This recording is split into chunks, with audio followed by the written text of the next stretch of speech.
What's up, Yes, I am Abderahman? ready. Let's go. Abderahman, how are you? Yeah, what's up? How are Good, man. you? You're like pronouncing like the best pronunciation of my name yet Let's from a go. foreign man. Let's go, Yeah. Mr. How are you doing? Aesthetic. I'm doing well, man. How are you? I'm doing good. I'm very excited for this meeting. Yeah, man. Mr. Aesthetics. Dude, we've been following each other for a while now, and it's been really nice like having a supportive Yeah. community, you know? That's really helpful. Like at least like if you cannot have it like in real life, like having it online is like fantastic. It's very helpful to have like around you. Exactly. Exactly. So, how long has been your fitness journey and how long have you been did you have a coaching offer? Well, let's say like before my fitness journey, I started doing sports since the age of 4. Like since I was 4 years old, my dad put me like in a judo class, and then like from there to karate, to soccer, basketball, swimming. I did pretty much everything. And then in 2014, 1st of January 2014, I started doing calisthenics. I saw like a dude that was his name was Paul. He was American, Paul Rudomitkin. He was Russian, and I Uh-huh. really liked his physique, so started following his stuff. So that's when my fitness journey started. Was in 2014, and summer 2016. It was like the time when Jeff Side, Lazarangelov, Bar Brothers, the whole Simeon Yeah. Panda, everyone exploded like. So that was the time I switched to like weightlifting and bodybuilding, and from then like till now I've been training like the whole time. So yeah. Your phy- your physique, yeah.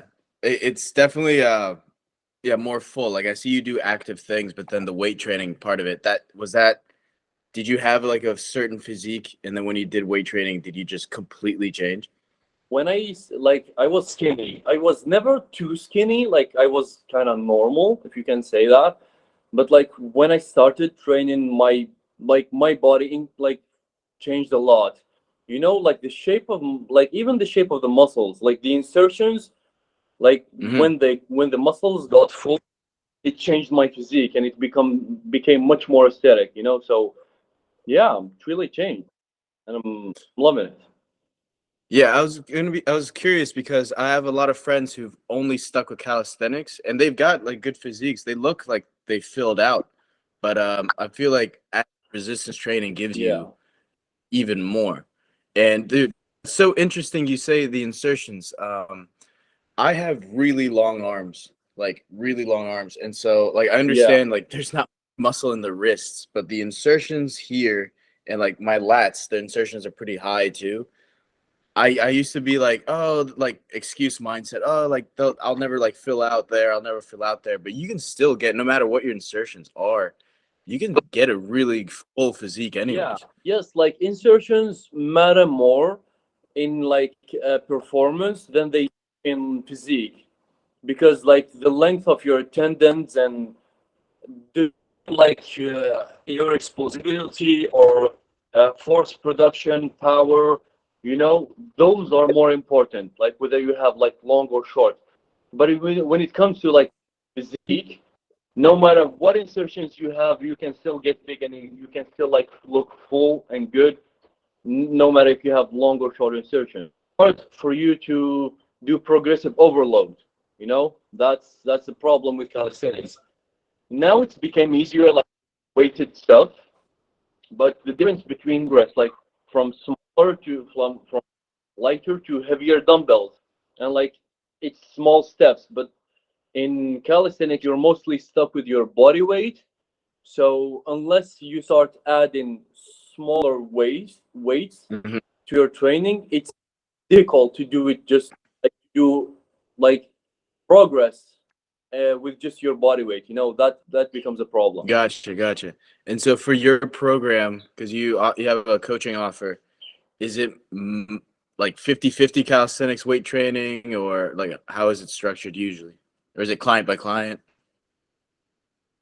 My programs for my clients are, yeah, they are like almost 99% weightlifting, because especially most of my clients are like lifestyle clients. They are not like, most of them like either adult married people or maybe young kids, women, like lifestyle people. They're not like athletes, the Yeah. majority of them. So the calisthenics is like really advanced for them. They can start doing it from the beginning if they have to lose weight or like gain certain like some strength to do it. Hmm. So it's mostly weightlifting and bodybuilding until they are able to do some bodyweight exercises like pull-ups, dips, stuff like that. Then I can incorporate them if they want to, because some of them can't even, like when they start, they can't even do like regular push-ups. Even Yeah. push-ups are um, advanced for them, So we start with presses, dumbbell presses, bench press machines, and then we can progress to push-ups and body weight. Nice. Okay. I'm gonna give you a muscle, and then you tell me, in your opinion, the best exercise for hypertrophy for that muscle. Because I'm curious, like, because Yeah. you've seen really good results, and you're coaching people. Chest, like, what would you suggest the best exercise for chest growth? Well, before I tell you the best exercise, I will tell you my three, how can I say, characteristics or three rules to Uh-huh. picking the best exercise, so Okay. that you people can what you choose. Perfect. The first is alignment.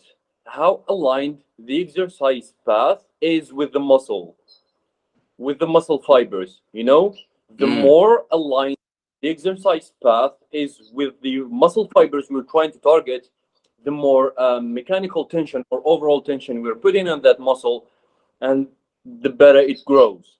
That's the first thing. okay. The second thing is stability. The more stability you have during an exercise, the more force production you can, like the more force you can produce. Because that's a simple physical rule. If you don't have stability, you cannot produce force. You need it. So the more you have it, the more force you can produce. And the third thing is resistance profile. And what it means basically is when is the exercise hard and when it is easy. Like when, or in another way, when do we have the most tension on the muscle, in which phase of the exercise we have most tension. The muscle have like three states: lengthened state, middle state, and shortened state. So we Hmm. tend to have most hypertrophic effect on the muscles when we overload them and when we make the most tension on them when they are lengthened, when they are kind of stretched. So Yeah. to give an example of this, on the chest muscles, one of the best exercises you can have is the incline dumbbell press. The incline dumbbell press is very aligned with the clavicular chest fibers, so it's gonna give you like the one of the best ROIs on your output, on your exercise, on your effort.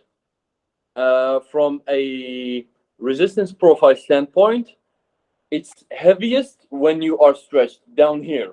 Hmm. Like if you do quarter reps, do as many as you want, but when lower the, it's harder. Yeah. When the chest fibers lengthened, when they are stretched, when they are lengthened. So resistance profile wise, it's quite good. The only kind of issue is the stability, because it's you have to stabilize the weights. Not like a Smith machine, for example, or a hammer press, for example, because those are more stable, but they tend to be less or more aligned with the muscle. But like when you are a little advanced in your training, or like just when you get used to the exercise, you can, like, stability is no longer an issue. So incline double press is one of the best exercises for chest. Also hammer presses, hammer strength, They are very good at making like presses, chest presses, machines. They are one of the best. Um, flies, fly variations. They are very, very good, especially like whether it's the pec deck or the simple flies. And dips. Dips are very, very underrated when it comes to chest development. They're like one of the best for lower chest, one of the best exercises, and people tend to kind of neglect them for a reason. They like work dips for their triceps, but they don't use it as much for chest. But in reality, it's a very chest dominant exercise, especially if you like incline yourself. Like if you tilt yourself forward, it becomes way more chest dominant. So for me, these are the best exercises for chest. Gotcha. Yeah, that last part is very curious because I have been doing weighted dips and I always feel it in my triceps, and I wasn't sure why I wasn't feeling my chest as much. And so like leaning forward, I think I was fighting leaning forward because I felt like I would like die, like like fall forward. But leaning forward, that makes anatomical sense. Yeah. Yeah, because when you lean forward, it's like you're doing this movement. It's like you're aligning yourself and the movement with the lower fibers of the chest. You know, you're aligning them together. Yeah. So automatically you would have more involvement and more recruitment of the chest muscles. Like a decline press, basically. Exactly. It's like incline press. Exactly. You Gotcha. become That in. Yeah. yeah. And the Smith machine, man, like I like the Smith machine. I don't know why it gets such a bad rap, especially if if your job, if your goal is keeping tension on the muscle. You don't want to worry about stability if your aim is just like make really slow eccentric gains, you know? Maybe Exactly. but the only thing like you're right, for bench press and for someone like you who has really long arms, switching to dumbbells has done the most because I can go all the way past here, like bring my elbows all the way behind my body. Whereas with Yes. barbells, I can't really feel the stretch, you know? Yes, exactly. The thing with dumbbells is that they align better because when you're with the barbell, you're stuck like this in a pronated grip. You Right. know, you can't really bend it over, but the chest fibers tend to work better when they are a little bit, when your arm is a little bit lower and not here, like here better. So Okay. when you're using dumbbells, you have better alignment, so you can feel your chest fibers way better because it's very simple. The more aligned the exercise is with the fibers, the more those fibers are able to actually work. Because imagine if like they are not aligned, it would be hard for them to be recruited or work. It's just from if we talk in physics or biomechanics, it's just a very simple principle. So yeah, but Smith machine is very good. Gym bros tend to, this is funny, like gym bros tend to hate on the Smith machine just because they are mental, it's not mental, it's emotional, they're emotionally attached to barbell, you know? It's Hmm. a, yeah, it's an emotional attachment. But in reality, Smith machine and presses like machines are very good. Actually, they are quite good, but like, and they are sometimes better or like more efficient than barbells and dumbbells in some cases. People tend to hate on them just because they are emotionally attached to free weights, but free weights are not always the best when it comes to hypertrophy or even functionality. Like free weights are not necessarily more functional than machines uh, or Smith machine, or you know. So it's just an idea that people have. Yeah, I didn't realize that emotional side of it. That's true. That's very true. When did you start weightlifting? I started weightlifting at 14, and my goal was bench press. First ever free weight I touched was bench press immediately. What about you? The first time I started training weightlifting was summer 2016. That's when I started weightlifting. And again, I saw Jeff's side. He was the most popular fitness like icon back in the time. I was like, I want to have his physique. So basically, I would check his workouts and then do them.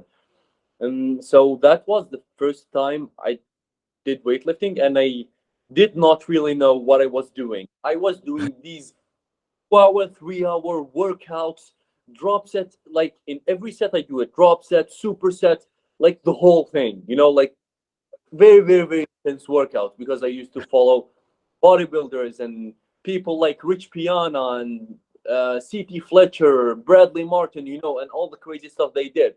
So I thought, to get a physique like theirs or close, I need to do that. But then slowly, as like fitness was like more like they started, fitness was more popular, and more people like started to do it like more scientifically. um, Studies are becoming more and more like, how can I say, available to people. There's more information on the internet about fitness. I started learning more and trying to in uh, if we can say old school and the new school, to have my balance in the two. Yeah, Yeah. yeah. And as a young consumer, if you're new to this, you don't understand how many of these public figures are on gear. So they like they can work out all the time, and the recovery is almost immediate. So they just build muscle, build muscle, build muscle. So it's very confusing.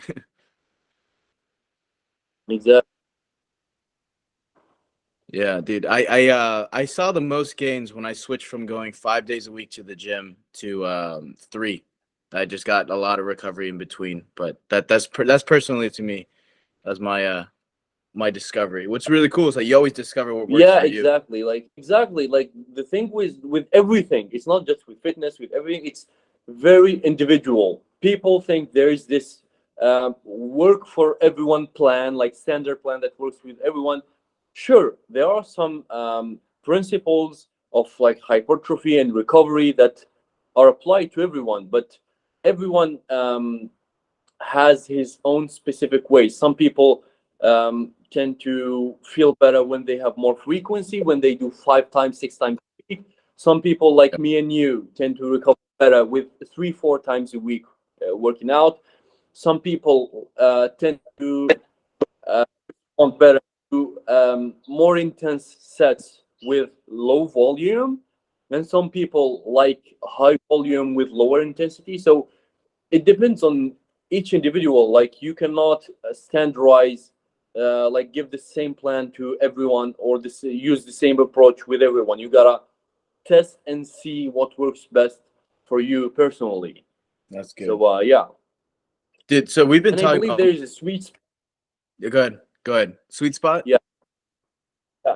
There is a sweet spot between intensity and volume.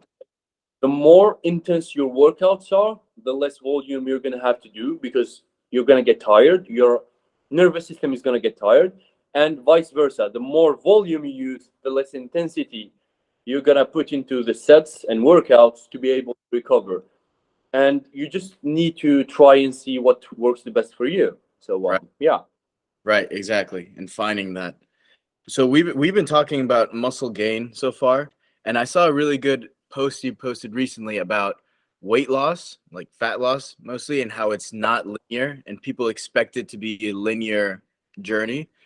But then you mentioned things that people don't think about, like water Yeah. retention, all this stuff. Like, could you go into that idea of weight loss not always being linear?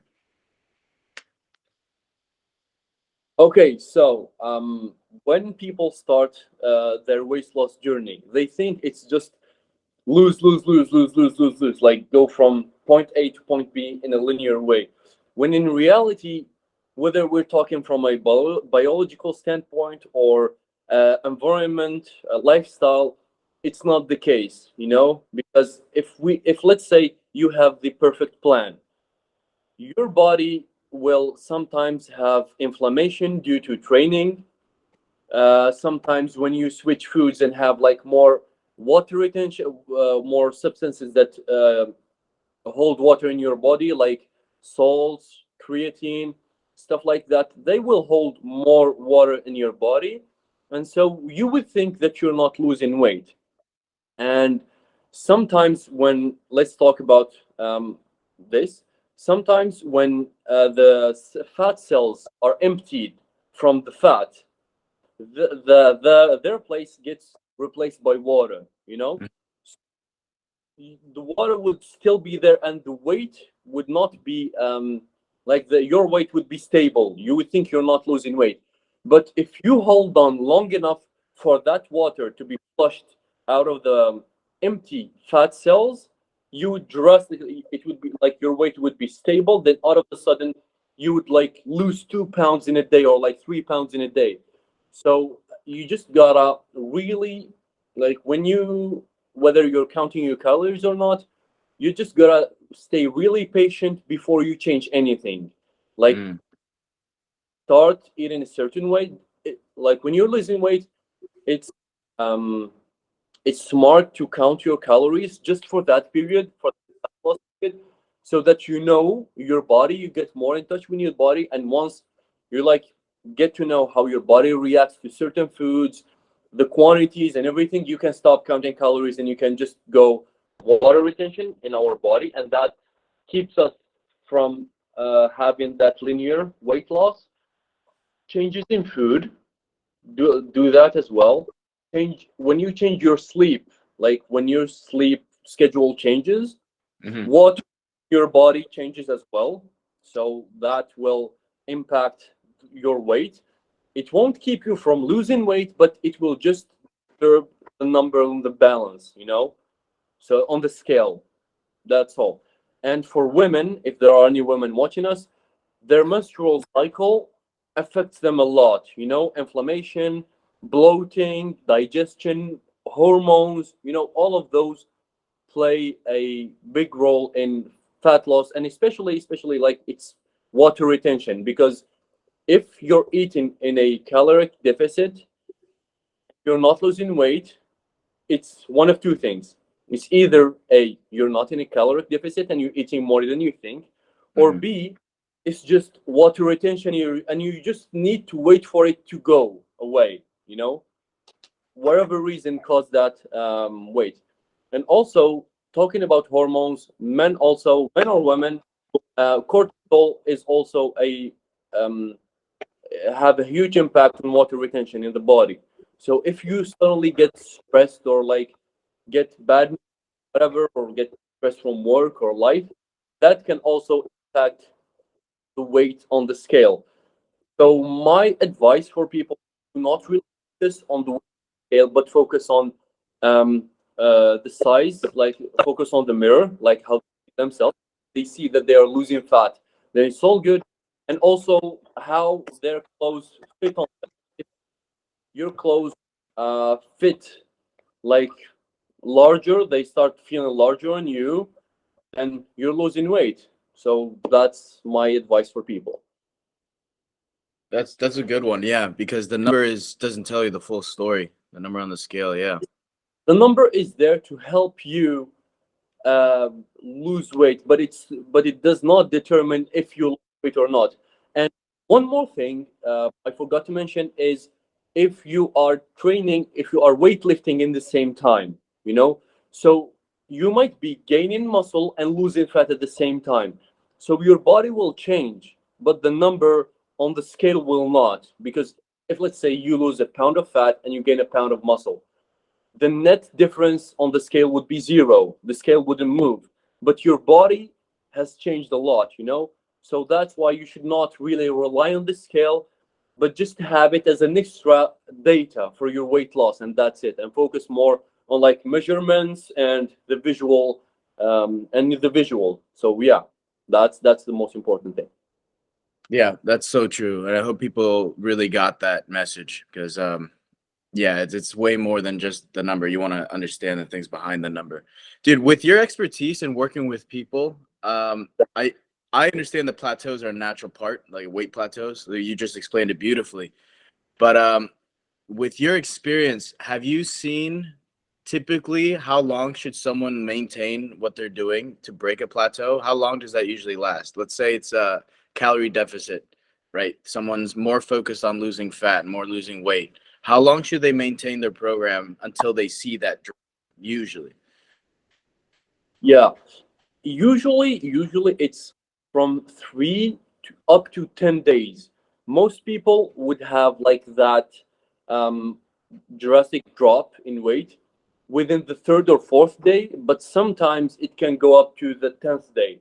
So like at least you should maintain the same amount of food you're eating for like almost, let's say you can even stretch it to 2 weeks, say 10 days. If you haven't noticed any change in 10 days, then you can decrease the calories you're eating or increase the activity. You can maybe add steps, because walking is one of the best things you can fat loss.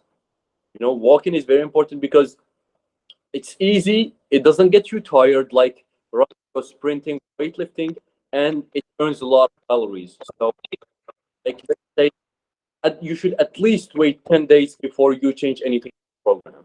People should wait at least 10 days before they change anything in their diet or their training.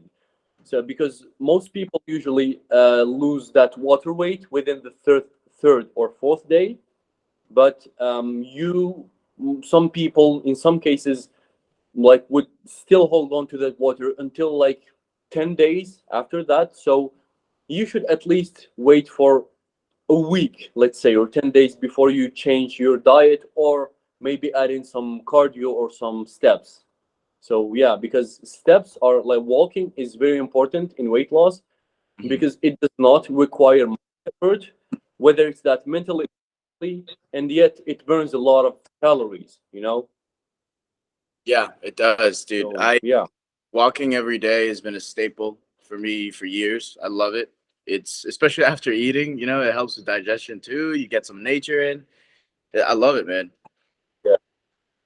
Yeah, it's great. Walking is one of the most underrated exercises ever. Like Yeah. people think of cardio, of like different machines or workouts, or and they are good. I'm not saying they're not, but walking is underrated. If you can get anywhere from 8, 10K steps per day, that would be awesome. That would help your fat loss tremendously. It would help your fat loss, digestion.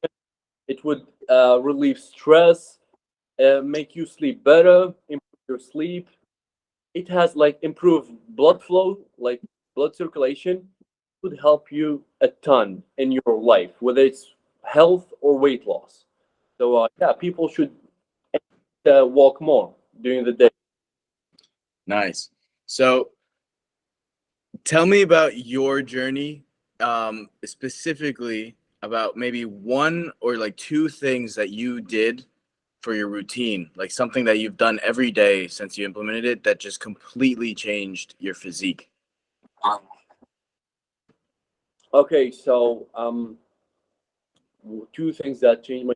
Well, the first one is the progressive overload principle. It's very simple and it's been very used and like I can say it's been overused in the last few months in the fitness industry. But implementing that in your training routine will like was a game changer for me. And how I do it is simply I track my workouts. I write how many reps I did, with what weight I did that in each exercise. For example, let's say uh, like incline dumbbell press. Let's say I did 3 sets of 12 reps with 90-pound dumbbells. So when I reach that, I will like add 5 pounds, and automatically it's heavier. So I would be able maybe to do 6 or 8 reps with a new weight with like 95 pound dumbbells. And I would do that over and over and over until I can get 3 sets of 12 reps. Right. And then when I get to that upper limit of or with the upper limit of the rep range, I increase the weight, and so on and so on and so on. So tracking my like logging my sets and reps, like did a great difference in my physique, and I've noticed a great change because you have how can I say, you have a clear understanding of your progress. But if you don't track your progress, sometimes you would use this weight, sometimes that weight, sometimes you would push harder, sometimes you go easy on yourself. So you have no clear point of where you are going or where you were. So I would recommend for people to track their progress, and whether it's on note in their phones or maybe get a logbook. Some people prefer logbooks. Some people can just do it on their notes on their phone. So that's very interesting if you want to really get that hypertrophy, because you could see your progress clearly and track it. Like, I started here and I progressed to this weight. So that's one thing. Second thing is nutrition. Nutrition is very important. Nutrition, let's say nutrition and sleep, because they are both part of recovery. The more you optimize your recovery, the better muscle gain you would have. So not only, let's say, macros, all people know that you should eat protein and everything, but I believe the quality of proteins matter, because if you get proteins from, let's say, eggs or steak, or like bioavailable protein, good sources of protein, it would be very different from getting them from, let's say, vegan sources, or maybe some types of like supplements or whey protein. It would be different.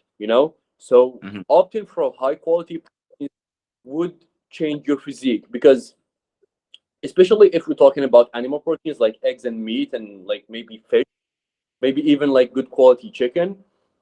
Not only it has protein, but it has also like enzymes, vitamins, minerals that will aid the muscle, like muscle building in your body, because our bodies are not just made from bone and flesh and skin. There are a lot of things that go into that: hormones, enzymes.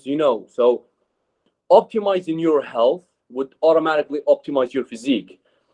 So the better quality of nutrients you'd eat, the better it would reflect on your physique, and the more your muscle building would be enhanced. And sleep as well. Like, it's part of recovery. So the better quality of sleep you have, the more recovered you are, the more energy you have for your workouts, and the more muscle you'll build. Because literally, that's when muscle are uh, built. It's mostly when you're asleep, when you're recovering. It's when growth hormone is at its peak, testosterone is peaking. So that's when the real muscle building happens. So the more you optimize your sleep, the better it is. So these two are the most important, I think, for me, the most important things that would change your physique.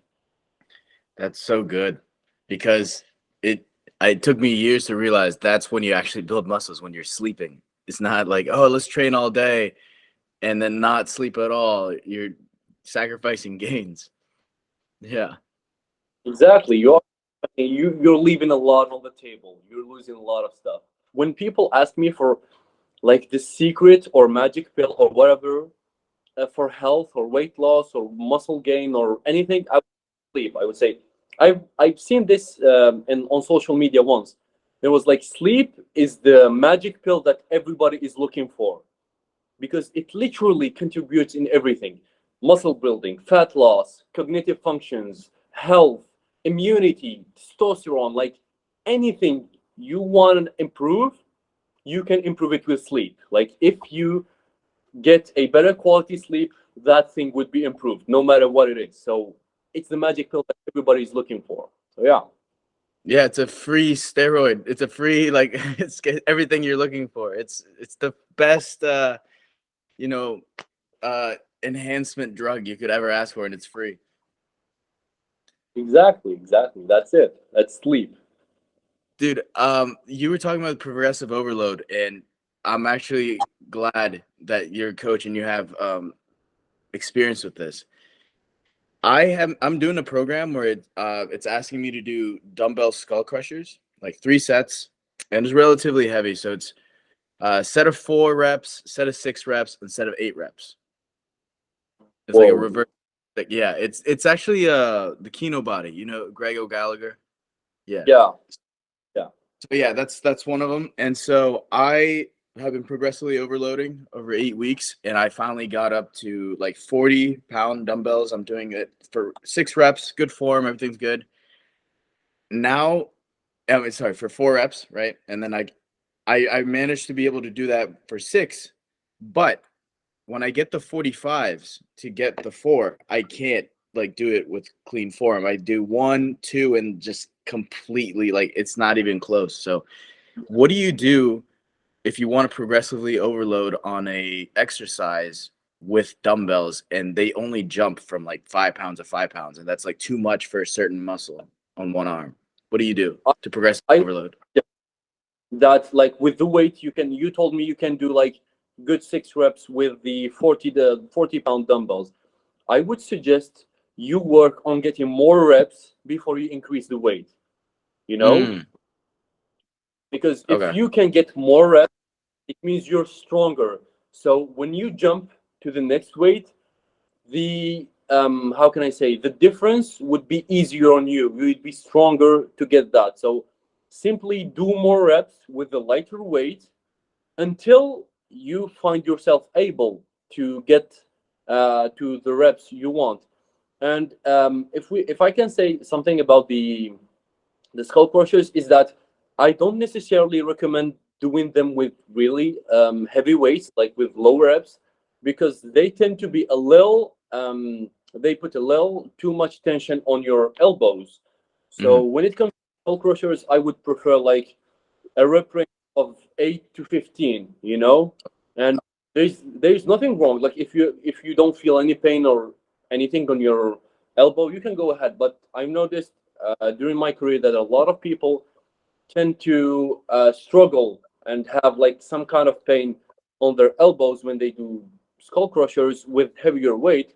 So a rep range of 8 to 15 would be better, and it would also help you to progress easier. So when you jump, when let's say like you're doing 15 reps with a certain weight, when you jump next weight, even if it's 5 pound heavier, you like go down to maybe 10 reps, which is still like quite good. Yeah. So you would feel the jump as much as when you're doing, like, you would not lose many reps compared to doing heavy sets with lower reps, like 4, 6 reps. So that's my advice to anyone who wants to progress that. Gotcha. So I got to go outside the program because, like, I was like, oh, I need to stick to either like 4 or 6 or 8 reps, and I can't. I'm like in between these two numbers. I don't know how to stick within the script. So you're saying, say, fuck it, get the 40s, and like do it until you can do like 12 times, and then maybe you can like advance, and then go I outside. have an example I give to people, but Yeah, do you drive manual or only automatic? yeah. I drive a manual stick shift. Yeah. So let's say like when you're using, like, let's say you're in second gear and you want to go to third. What Yeah, you're gonna do, you're gonna increase the RPMs before you go to third. yeah, And in my like example, RPMs are repetitions, and speeds or gears are weight. So before you switch weights, you gotta bump up the RPMs way, like, quite high, so that when you switch speeds, when you shift gears, you can still go on. So that's the same analogy I use with reps. If you want to jump to another weight, you gotta first do like enough reps for you to jump to the next weight. So if you can't jump to the next weight, you just gotta go back to the lighter weight, do more reps, then jump to the next weight. So that's the analogy I give to people to understand it. I that's hope you the got it. best, dude. That's such a good one. That's such a great analogy. That's so good. Like that it works like magic with, like, especially male people, because usually women in like usually women prefer to drive automatic because it's plain of pain in the ass, but most people in Algeria drive manual cars, so it's easier to explain it that way, like bump the RPM before you like shift speeds. So Yeah. yeah. That's great, dude. I'm gonna say that. I'm gonna say my boy Abderahman, like he's got this analogy you need to hear. Boom. So different muscles. So there's fast twitch muscle fibers, which are like your like power explosive muscle fibers, type 1, I believe. And then Yeah. there's the other. Is it type 2? Type 2, yeah, type 2, Okay. type 1 is like a slow twitch when it like response more to like more repetitions. Like endurance and stuff. Yeah. Exactly. So is are there muscle groups that have more of a proportion of fast twitch versus low twitch? And meaning, should we train our muscle groups differently from each other? Yes, well, for example, if we take the shoulder muscles, they are more type 1, so they respond better to higher reps, those, and calves as well. But the rest, or the majority of muscles like your biceps or quads, back, traps, most of them are kind of 50-50 or maybe dominant in type 2. So you might use heavier weights with lower sets. But my approach is go heavier. Like I really work with muscle fiber type, even if they're important and can give you an insight. But I work on the nature of the exercise.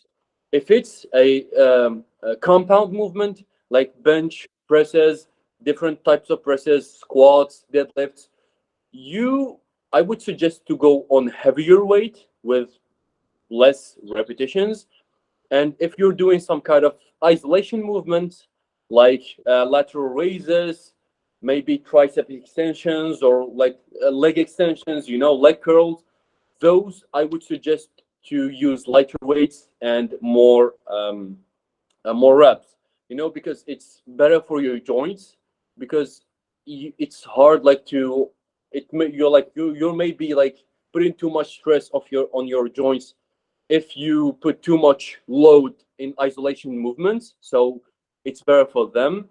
And yeah, that's it. That's what I use, and it's overall better when it comes to hypertrophy. Because for hypertrophy there are like different types of stresses or like tensions you can put on the muscle. There are the mechanical tension, which is basically the weight you're putting on the muscle, and there is like the second one, which is metabolic stress, which it means like how much blood you can get to the muscle, like the pump. Yeah. But yeah, so mechanical stress has the best and the biggest hypertrophic effect. But that doesn't mean that we should neglect the metabolic one. So if you do like heavier weights with lower reps on your presses and compound movements, so you would get the mechanical tension from that, and then you would get some kind of metabolic stress from the uh, high reps, low weight you do on isolation movements. So that's my philosophy, and that's what I've seen works on most people. Uh, with the people I've coached, and me included. Nice, nice. Okay. Yeah, Yeah. that's good to keep all those elements somewhat in balance. Go heavy, go light. But can you change the nature of a muscle though? Like say you are born with like 50-50 composition, type 2, type 1. If you train a certain way, like you will develop more of that fiber? Well, I've seen some studies that say exactly that. It would all depend on the type of activities you do. I've seen a study that said if you are like, let's say that your quads are 50-50, 50 slow twitch, fast twitch. So if you train them with heavier weights and all of that, some of the type 1 muscle fibers will switch and turn into type 2 and get bigger, And Okay. they've also noticed the reverse thing on marathon athletes, like people that do long distance marathons and run for long distances. They've kind of seen the opposite effect. They've seen like muscle fibers of type 2 that like switched and became type 1 to help them more with their exercise. So it all depends on the nature of exercise you're doing. So if you're more oriented into resistance training, sprints, weightlifting, calisthenics, you would tend to have more type 2 muscle fibers. And if you're like an endurance training, you do cycling, running, marathons, and all of that, you would tend to have maybe more of the type 1. So it all depends on your activity. Gotcha, gotcha. Earlier in the episode, we were talking about tendons and insertions. is there tendon? Do you develop tendon strength with a certain protocol? Is training tendons even a priority? I asked that because you remember my rings, the gymnastics rings? Yes. I struggled so hard the first couple months because I didn't know that stabilizing muscles existed, like in your joints. I didn't know what that was. Just holding it, I was shaking terribly. And overall, I developed that. But then also there's tendon work at play. And I didn't know that I was also training tendons. And then could you go into like maybe tendons and then also what were you saying about insertions? So the thing about tendons is that they don't have a direct source of blood. Unlike muscles, muscles have blood vessels that go right into them, that feed them with the oxygen and nutrients they need. But tendons don't have that, you know?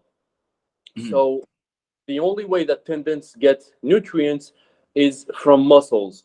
So it's good to do. There are a few exercises that we just get blood to the articulation. Like if you do high rep of like high reps, let's say for example, if you want to get blood to your knee articulation and tendons, doing stuff like isometric holds, whether Mm, it's squats or CC squats, or doing one of the exercises I really like is reverse sled push. You know, when yeah. if you see, you know that, like, or walking backwards uphill, or in the treadmill if you incline the treadmill, reverse, or if you do a really lightweight on the leg extension and do that a lot to get some blood, it will help get blood to that part of your body, and it will help get blood to your tendons and ligaments and articulations overall, and that would help strengthen them. And another thing that helps strengthening your tendons is explosive work, like jumping and all of that. They help the elasticity because um, and that type of work is quite needed when you're doing weightlifting, because if you only do like controlled like reps and everything, that's good for your muscles, but your tendons will have a little hard time to catch on, you know. So from time to time it's good if you like just go outside, like run, like do some pull-ups, like just have fun, you know. It's good, God. or incorporate some type of, like, let's say soccer, basketball, sprints, jumping, you know. If you incorporate some sort of explosive activity or like aerobic activity, it would help your like overall tendons have more blood like drawn to them and help them strengthen. Also, overall strength training also helps your tendons because when you do, it kind of helps, but not as much, you know, because when you get blood to your muscles, it will automatically send some to your tendons. But on the other side, you need to, if you try, if you train with higher intensity, you need to take breaks from time to time, like let's say every Yeah. 8 weeks, or like 8, 12 weeks, depending on you and your level in fitness. Like the more advanced you are, maybe the more frequent you need to take those um, breaks, and to like lower intensity stuff, just to get like to be able, I mean, to let your tendons recover, you know, like to give them a little rest. So overall, that's what it's about when it comes to tendon like health. Gotcha. I like that you say have fun with it. Plyometrics is fun, jumping around, being explosive. I just Yes, pictured Arnold doing like plyometrics, and it looked hilarious. And but so those big guys need it. Yeah. they used to do that. Like if you see Arnold, they used to lift like girls, run on the beach, have fun with their friends. They used to do that, just not in the like the picture we have in mind. But they used to have fun when they training, you know, with their training.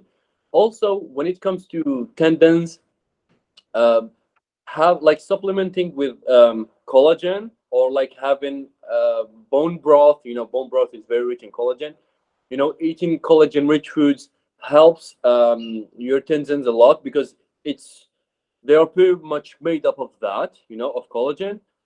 And there are also other syntheses like chondroitin, and what's the second one? I've glucosamine. Those two, Okay. glucosamine, protein. We usually find these in shell, like shellfish, for Uh-huh. example.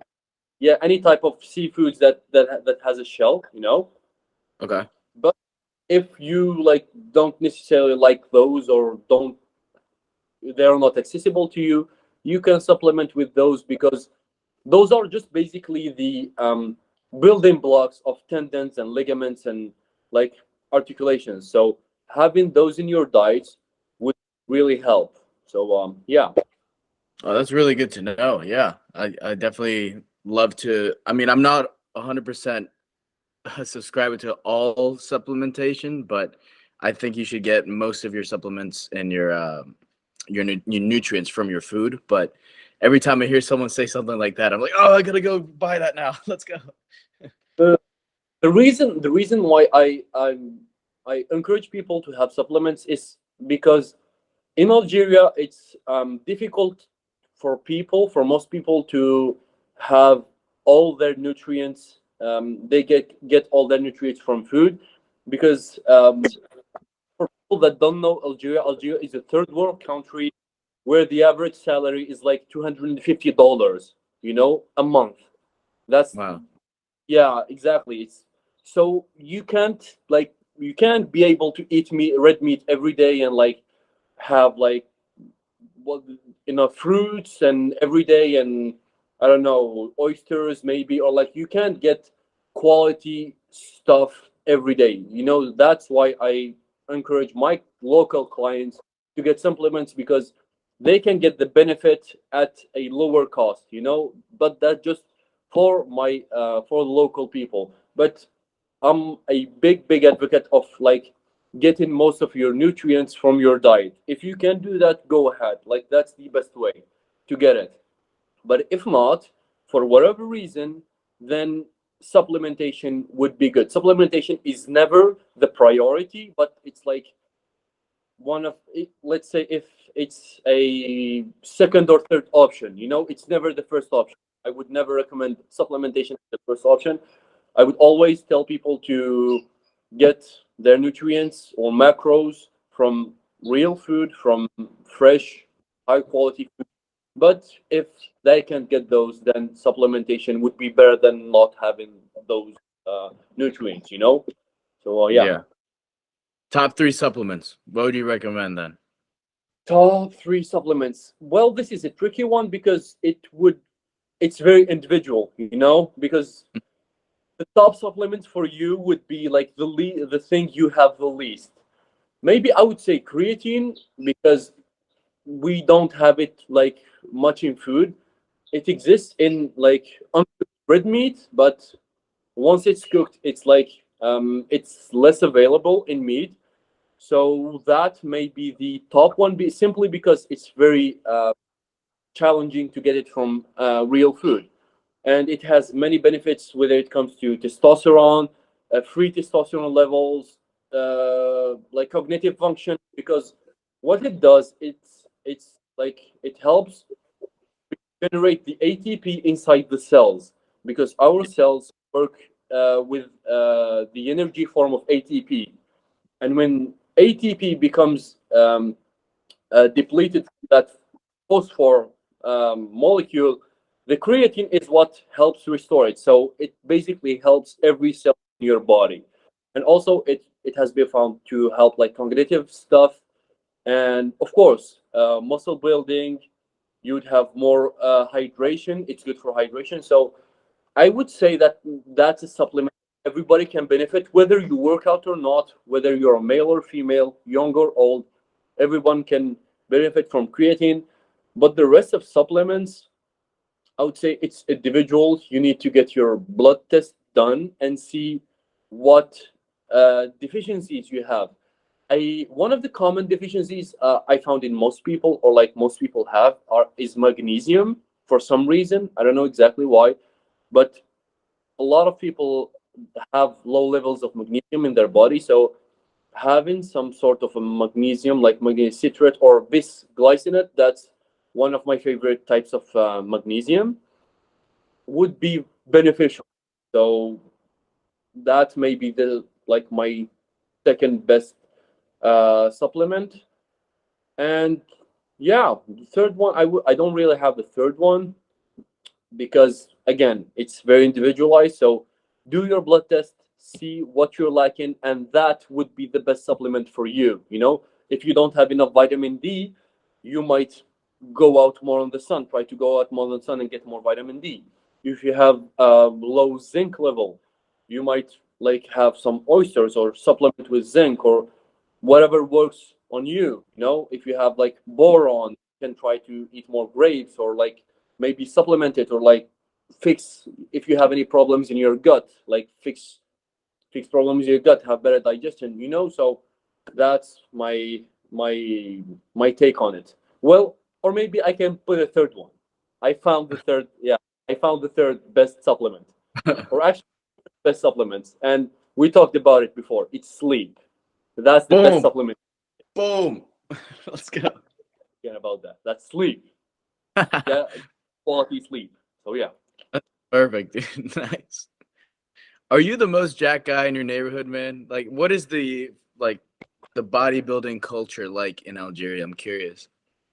It has like recently it became very popular, and it developed a lot through Instagram and TikTok and like YouTube and all the fitness guys out there.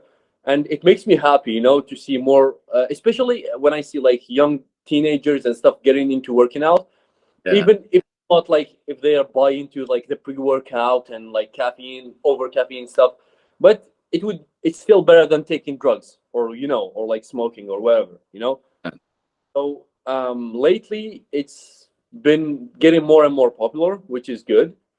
But for most people, I would say I would not say it's as advanced as it is in like Europe or America, especially in America. America, like most people are very jacked. A lot of people take steroids. You know, here it's like most people have average physiques. You know, like so it's easy for you to be the best looking guy in the gym. You know, Uh-huh. so yeah. So in for me, I would not say I'm the biggest, because I'm definitely not. There are some friends of mine or people in my gym that are bigger than me, but I would say that I am one of the most aesthetic people, whether it's in my gym, like in like the whole fitness Algerian fitness industry I saw, and I take pride in that. That has been my pseudonym since long time ago, aesthetics. So yeah, that's what I would say about myself. So, but the fitness industry in Algeria is again, it's starting to get more popular. People are becoming more aware about macros and like progressive overload, caloric deficit, caloric surplus, you know, exercise selection. So it's starting to be more and more advanced compared to what it was a few years ago or when I started. So yeah. Yeah, man. Yeah, Mr. Aesthetics, you gotta keep up with the name. Competition is like getting more and more oh hard. So yeah, I gotta keep on my game. You just recommend them, hey, just recommend them, hey, you guys drink canola oil. It's a really good supplement. Go ahead and drink canola oil, and then you become Mr. I would kill all the yeah, Yeah, man. yeah, yeah. That's one of the like I like just the last few years, you know, when I started to follow like similar accounts, you know, based accounts, if I can say, and starting to learn like the effect of seed oils and how bad they are for you, you know. So in the like, it became recently popular in our like in social media. So let's say just during lockdown or after lockdown, it was in that period that I started to get like I think I followed you around that time, like just Yeah. during after lockdown and similar accounts. So we started to read more and see the effects in omega-6 fatty acids and like how they make canola or sunflower oil and how inflammatory they are, like toxins.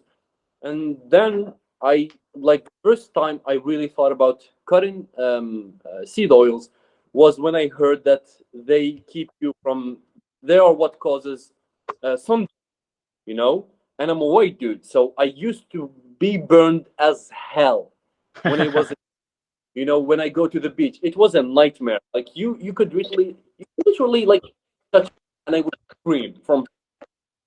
And then it was like, wait, I have nothing to.